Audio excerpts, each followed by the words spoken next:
नहीं है। तो इसलिए सबसे पहली चीज आज से, जैसे हम खाने पीने का व्रत करते हैं ना, उसी तरह से आज से हमने सुनना, पढ़ना, देखना कितना है उसका व्रत करना है, उसका व्रत करना है।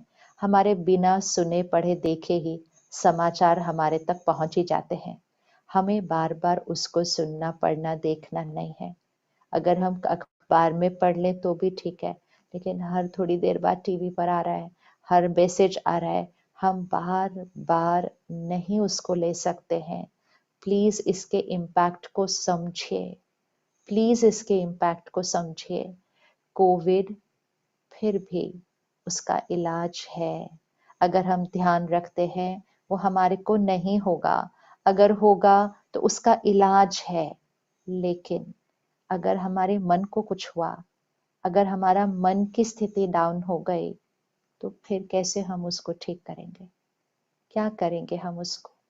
तो प्लीज ध्यान रखना है।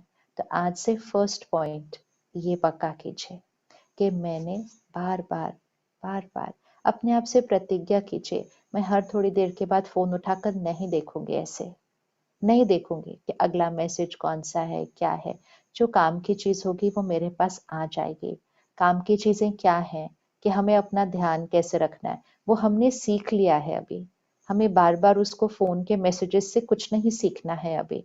तो ये हमने सीख लिया है, हम उसको फॉलो करेंगे। तो सबसे पहली प्रतिज्ञा, क्योंकि जब हम वो सुनते पढ़ते जाते हैं, फिर वो हमारी सोच बनती है, और फिर वो हमारी सोच फिर ऊर्जा बनकर फैल जाती है, फिर फैल जाती है। तो ये जो सोशल मीडिया मीडिया होता है, इसके बेनिफिट्स बहुत हैं, क्योंकि इसके थ्रू हमें सीखने को मिलता है। हमें घर बैठे पता चलता है कि अगर मुझे ये सिम्टम हुआ तो मुझे क्या करना चाहिए। बहुत बहुत फायदे हैं। लेकिन जो बाकी सारी बातें हैं, मुझे नहीं लेना है, बिल्कुल नहीं लेना है।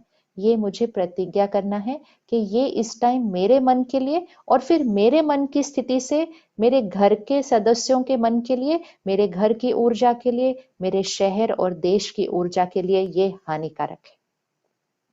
आप विजुअलाइज करेंगे, 130 करोड़ का देश है। जब 130 करोड़ लोग रोज ऐसी बातें सुनते हैं, पढ़ते हैं, देखते हैं, सोचते हैं, बोलते हैं, तो देश की ऊर्जा में क्या एनर्जी चली जाएगी, क्या वाइब्रेशन क्रिएट हो जाएगी। उसकी जगह परमात्मा को याद करें, उसको याद करें, उसकी बातें सोचें, उसकी बातें बोलें, उसकी बातें सुने। जिन्होंने ध्यान रखना है वो तो कर ही रहे हैं।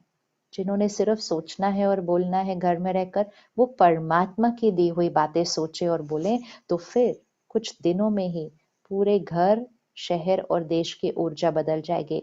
और जब ऊर्जा बदल जाएगी ना, तब मिरेकल्स होते हैं, मिरेकल होते हैं। जिन लोगों के केस कॉम्प्लिकेटेड हो रहा था, डॉक्टर कहेगा अरे वाह, इसका ऑक्सीजन तो ठीक हो गया, अब ये निकल आएगा इसके अंदर से। दूसरा कहेगा ये कैसे ठीक हो गया, ये कल तक तो लग नहीं रहा था कि ये ठीक हो सकेगा, ये कैसे ठीक हो गया।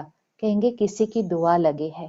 कहते हैं ना, किसी की दुआ लगी है, किसी ने जरूर इसके लिए प्रार्थना की है, परमात्मा की शक्ति ने इसको बचा लिया है।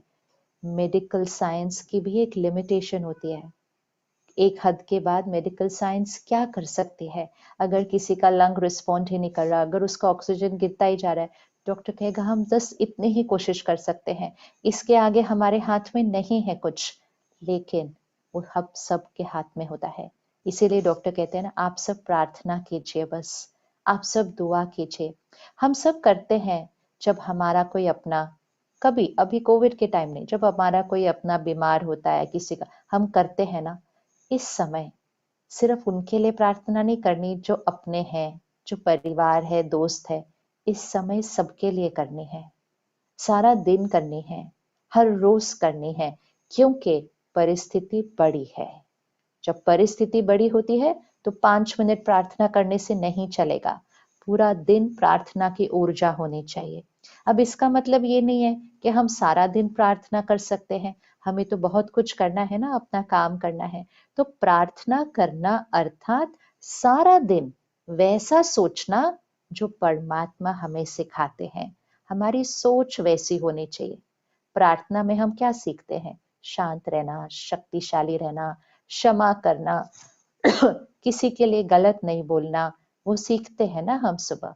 तो वो प्रार्थना में जो सीखा, वो हमें सारा दिन उस मन की स्थिति में रहना है।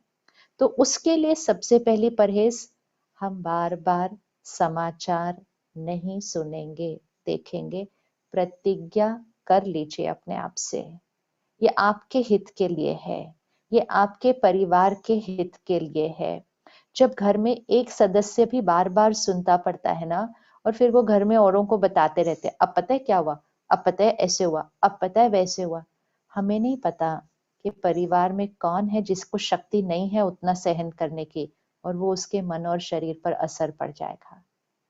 कोविड शरीर पर हिट करता है, लेकिन शरीर की इम्यूनिटी स्ट्रांग होती है, तो कोविड आता है और कोविड चला जाता है। वो एक वायरस है, सिर्फ वो वायरस है। शरीर की शक्ति को बढ़ाते हैं ना, और शरीर की शक्ति को बढ़ाने के लिए मन को स्ट्रांग होना पड़ेगा, और हर एक के मन को स्ट्रांग होने के लिए हम सबको वो ऊर्जा भेजनी पड़ेगी। तो पहला स्टेप आज से, कितना समाचार सुनना है, फोन से कितने सारे मैसेजेस पढ़ने हैं, देखने हैं इस बारे में। और सब लोग जो सेवा कर रहे हैं, उनको सिर्फ दुआएं भेजनी है, उनके लिए सिर्फ और सिर्फ योग करना है, प्रार्थना करनी है, उनकी निंदा नहीं करनी है। किसी को फीडबैक देना हो तो दे सकते हैं, किसी को राय देनी हो तो दे सकते हैं, लेकिन घर बैठ के निंदा करने से, घर बैठ के उनकी गलतियां निकालने से, वो गलती तो ठीक होगी नहीं, क्योंकि हमारे बैठ के बोलने से तो नहीं गलती ठीक होती, लेकिन हमारी ऊर्जा से और गलतियां होने के चांसेस बढ़ जाते हैं। जब किसी को नेगेटिव एनर्जी मिलती है ना, तो उसके मन से गलतियां होने के चांसेस बढ़ जाते हैं। प्लीज समझे इस बात को, ये साइंस है। 130 करोड़ का देश है, करोड़ों लोगों का प्रांत है। इतने लोग जब सोचेंगे ना ये ऐसे है, ये ऐसे है, ये ऐसे, वो इतनी सारी नेगेटिव एनर्जी उस व्यक्ति तक पहुंचती है, उस व्यक्ति का मन परेशान हो जाएगा उससे। और अगर किसी का मन परेशान हो गया, गलत हो गया, तो फिर उससे गलत निर्णय लेने की संभावना बढ़ जाती है। इससे अच्छा करोड़ों लोग मन उनके लिए प्रार्थना करें, उनको दुआएं भेजें, तो वो सही निर्णय लेकर सही तरह से सेवा करके इस समस्या का समाधान करेंगे। तो आज से पहला स्टेप ये,